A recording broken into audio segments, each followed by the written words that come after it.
श्री शिवाय नमस्तुभ्यम। ओम नमः शिवाय। हर हर महादेव। गौरी शंकराय नमः। सनातन धर्म में प्रदोष व्रत को बेहद शुभ माना जाता है। यह दिन भगवान शिव और मां पार्वती को समर्पित है। यह प्रदोष व्रत भगवान शिव को समर्पित एक विशेष उपवास है जो हर त्रयोदशी तिथि को मनाया जाता है। जब यह व्रत रविवार के दिन आता है तो इसे रवि प्रदोष व्रत कहते हैं। ऐसा माना जाता है कि रवि प्रदोष व्रत करने वाले व्यक्ति के जीवन में यश, कीर्ति, लंबी आयु और रोगों से मुक्ति प्राप्त होती है। इस दिन भगवान शिव के साथ सूर्य देव की उपासना का भी विशेष महत्व होता है। पहले हम सुनेंगे सूर्य भगवान की कथा, उसके बाद रवि प्रदोष व्रत कथा, शिव चालीसा और अंत में शिव जी की आरती। तो चलिए सुनते हैं व्रत की कथा। ओम सूर्याय नमः। ओम भास्कराय नमः। प्राचीन काल में एक बुढ़िया माई रहती थी। वह नियमित रूप से रविवार का व्रत करती थी। रविवार के दिन सूर्योदय से पहले उठकर बुढ़िया माई स्नान आदि से निवृत्त होकर आंगन को गोबर से लीपकर स्वच्छ करती। उसके बाद सूर्य भगवान की पूजा करते हुए रविवार व्रत की कथा सुनकर सूर्य भगवान को भोग लगाकर दिन में एक समय भोजन करती थी। सूर्य भगवान की अनुकंपा से बुढ़िया माई को किसी प्रकार की चिंता एवं कष्ट नहीं था। धीरे धीरे उसका घर धन धान से भर रहा था। उस बुढ़िया माई को सुखी होते देख उसकी पड़ोसन उससे जलने लगी। बुढ़िया माई ने कोई गाय नहीं पाल रखी थी, अतः वह अपनी पड़ोसन के आंगन में बंधी गाय का गोबर लाती थी। पड़ोसन ने कुछ सोचकर अपनी गाय को घर के भीतर बांध दिया। रविवार को गोबर न मिलने से बुढ़िया माई ने आंगन नहीं लीप सकी। आंगन न लीप पाने के कारण उस बुढ़िया माई ने सूर्य भगवान को भोग भी नहीं लगाए और उस दिन स्वयं भी भोजन नहीं किया। सूर्यास्त होने पर बुढ़िया माई भूखी प्यासी सो गई। प्रातःकाल सूर्योदय से पूर्व उस बुढ़िया माई की आंख खुली तो अपने घर के आंगन में सुंदर गाय और बछड़े को देखकर हैरान हो गई। गाय को आंगन में बांधकर उसने जल्दी से उसे चारा लाकर खिलाए। पड़ोसन ने उस बुढ़िया माई के आंगन में बंधी सुंदर गाय और बछड़े को देखा तो वह उससे और अधिक जलने लगी। तभी गाय ने सोने का गोबर किया। गोबर को देखते ही पड़ोसन की आंखें फटी रह गई। पड़ोसन ने उस बुढ़िया माई को आसपास न पाकर तुरंत गोबर उठाया और अपने घर ले गई तथा अपनी गाय का गोबर वहां रखकर सोने के गोबर से पड़ोसन कुछ ही दिनों में धनवान हो गई।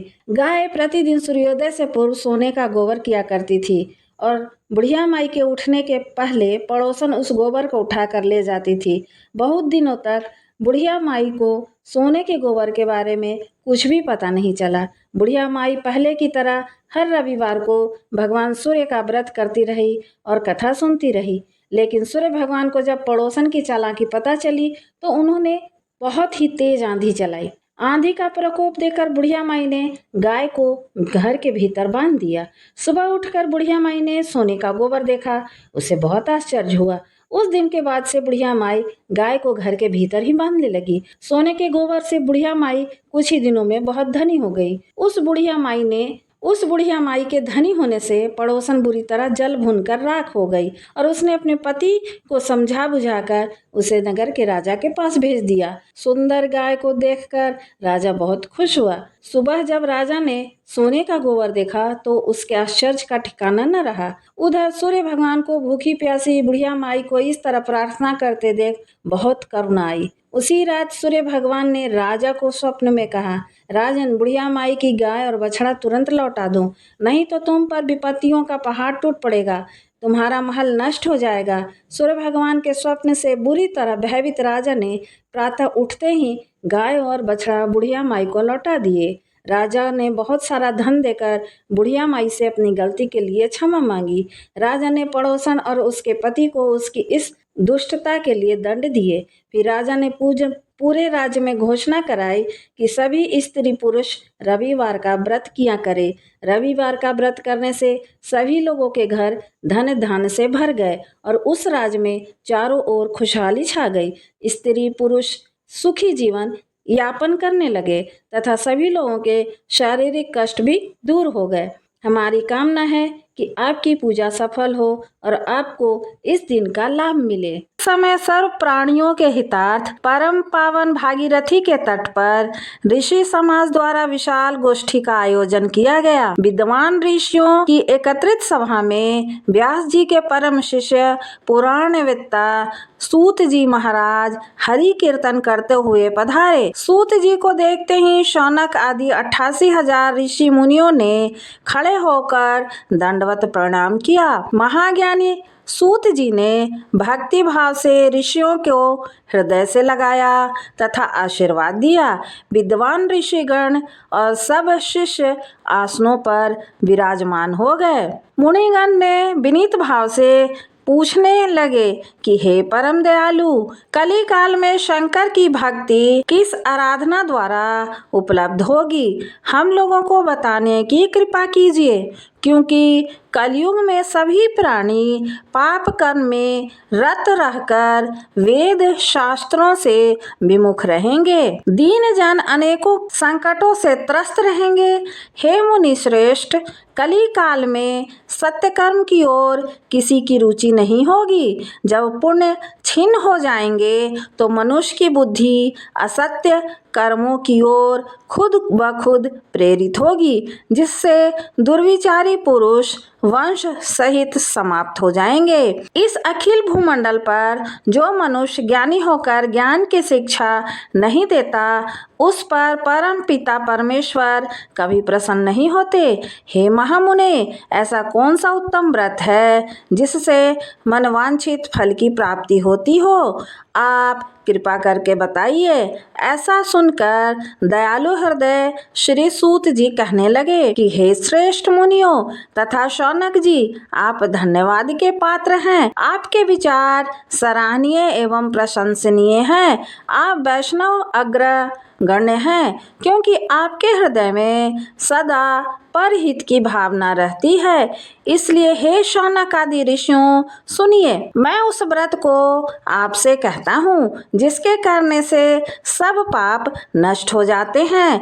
धन वृद्धि कारक, दुख विनाशक, सुख प्राप्त कराने वाला, संतान देने वाला और मनोवांछित फल प्राप्ति कराने वाला यह व्रत आपको सुनाता हूँ, जो किसी समय भगवान शंकर ने सती माता को सुनाया था और उनसे प्राप्त यह परम श्रेष्ठ उपदेश मेरे पूज्य गुरु जी ने मुझे सुनाया था, जिसे आपको समय पाकर शुभ बेला में मैं सुना रहा हूँ। बोलो उमापति शंकर भगवान की जय। सूत जी कहने लगे कि आयु वृद्धि स्वास्थ्य लाभ हेतु त्रयोदशी का व्रत करें। इसकी विधि इस प्रकार है। प्रातः स्नान कर निराहार रहकर शिव ध्यान में मग्न हो। शिव मंदिर में जाकर शंकर की पूजा करें। पूजा के पश्चात अर्ध पुण्य त्रिपुंड का तिलक धारण करें। बेलपत्र चढ़ावें। धूप दीप अक्षत से पूजा करें। ऋतु फल चढ़ावें। ओम नमः शिवाय मंत्र का रुद्राक्ष की माला से जप करें। ब्राह्मण को भोजन कराकर सामर्थ्य अनुसार दक्षिणा दें। व्रती को सत्य भाषण करना परम आवश्यक है।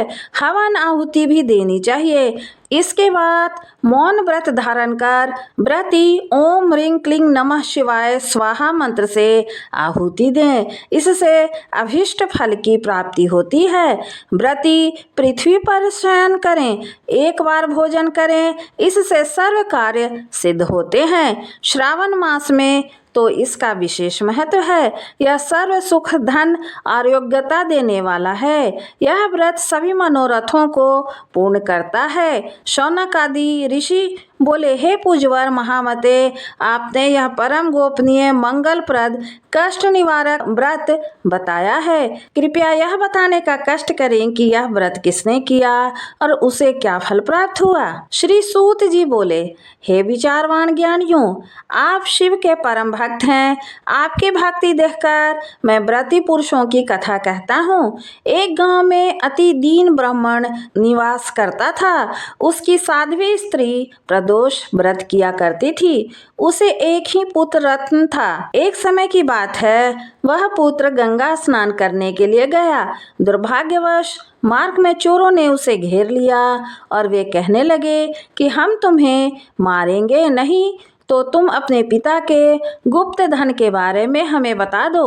बालक दीन भाव से कहने लगा, बंधुओं, हम अत्यंत दुखी दीन हैं, हमारे पास धन कहाँ है। तब चोरों ने कहा कि तेरे इस पोटली में क्या बंधा है। बालक ने निसंकोच कहा कि मेरी माँ ने मेरे लिए रोटियां दी हैं। यह सुनकर चोरों ने अपने साथियों से कहा कि हे साथियों, यह बहुत ही दीन दुखी मनुष्य है, अतः हम किसी और को लूटेंगे। इतना कहकर चोरों ने उस बालक को जाने दिया। बालक वहां से चलते हुए एक नगर में पहुंचा। नगर के पास एक बरगद का पेड़ था। वह बालक उसी बरगद के वृक्ष की छाया में सो गया। उसी समय उस नगर के सिपाही चोरों को खोजते हुए उस बरगद के वृक्ष के पास पहुंचे और बालक को चोर समझकर बंदी बनाकर राजा के पास ले गए। राजा ने उसे कारावास में बंद करने का आदेश दिया। उधर बालक की माँ भगवान शंकर जी का प्रदोष व्रत कर रही थी। उसी रात राजा को स्वप्न हुआ कि यह बालक चोर नहीं है, प्रातः काल ही छोड़ दो, नहीं तो आपका राज वैभव सब नष्ट हो जाएगा। रात्रि समाप्त होने पर राजा ने उस बालक से सारा वृतांत पूछा।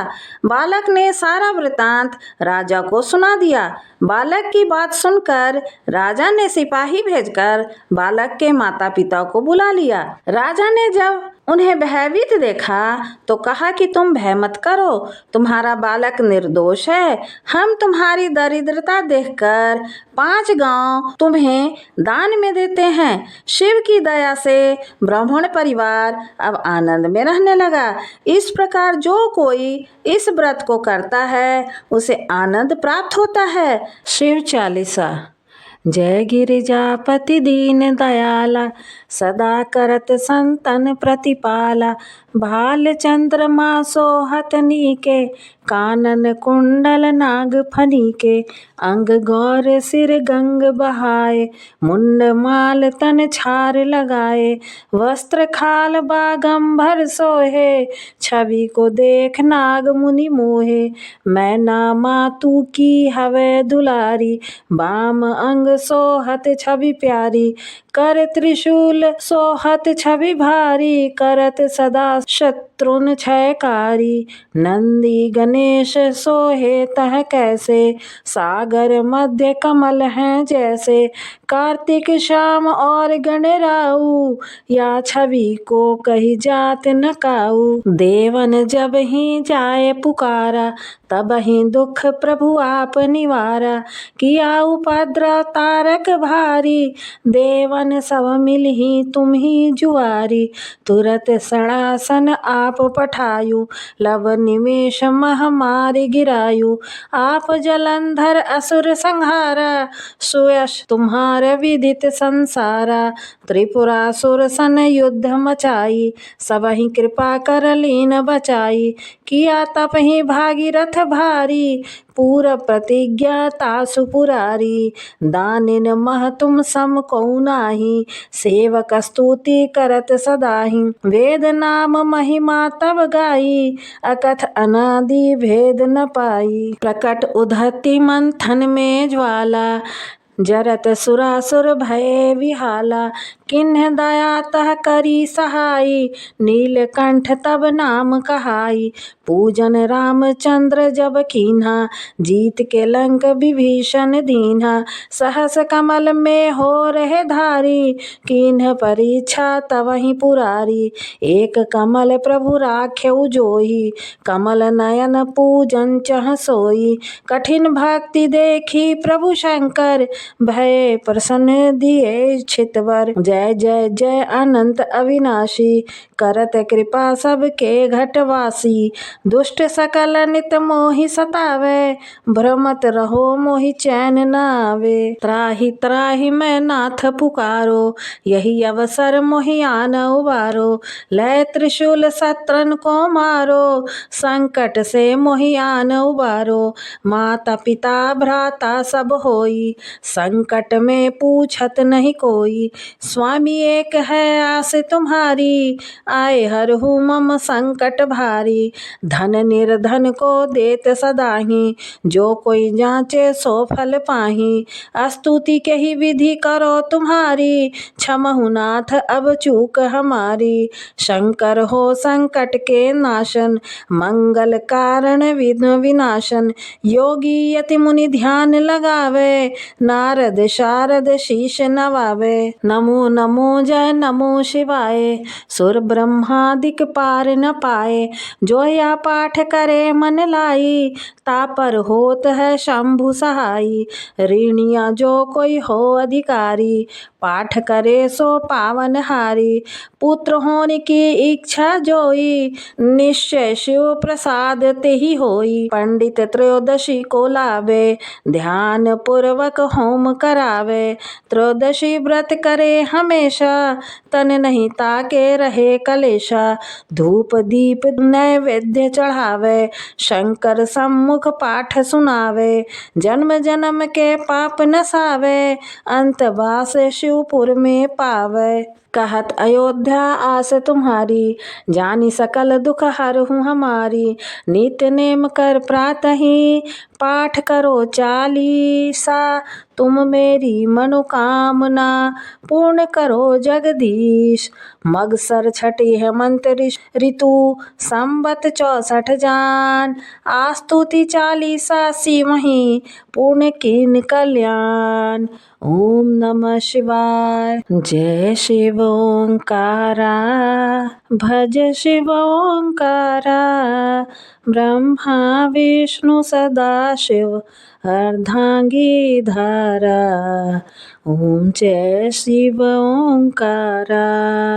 एकानन चतुरानन पंचानन राजे, हंसानन गरुड़ासन वृषवाहन साजे। ओम जय शिव ओंकारा। दो भुज चारु चतुर भुज, दश भुज अति सोहे। तीनों रूप निरखते, त्रिभुवन जन मोहे। ओम शिव ओंकारा।